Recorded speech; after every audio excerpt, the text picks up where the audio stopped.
প্রাকৃতিক দুর্যোগে অচল অবস্থা রসলপুর ফেরিঘাটে। শনিবার রাত্রে প্রাকৃতিক দুর্যোগের জেরে ক্ষতিগ্রস্ত হলো পূর্ব মেদিনীপুর জেলার বোগা রসুলপুর ফেরিঘাট। এই ফেরিঘাটে বেঁধে রাখা ভেসেল ও পুলটনের একাংশ ডুবে যাওয়ায় রবিবার সকাল থেকে বিপত্তি দেখা দিয়েছে। ফেরিঘাটের অচল অবস্থা, স্থগিত ফেরি চলাচল। মন্ডল এই রসলপুর বোগা ফেরিঘাটের ইজিরাররা আজ 1 বছর যাবৎ এই পল্টন আমাদের ফুটো হয়ে গেছে।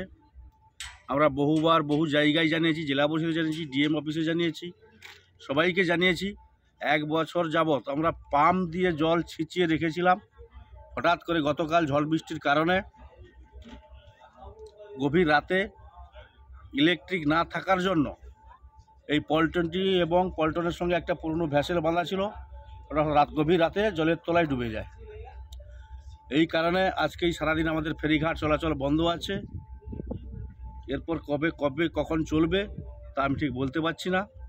এবং আমরা শুনেছি যেটা এখানে মাননীয় মুখ্যমন্ত্রী এটা উদ্বোধন করেছে, এইটার জন্য কত কোটি টাকা একটা স্যাংশন করেছে। সেই কন্ট্রাক্টরও এখনও পর্যন্ত আসেনি, কাজও এখনও হয়নি।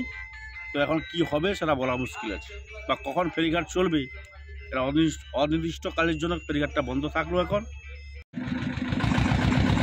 ব্যুরো রিপোর্ট, এখন সংবাদ।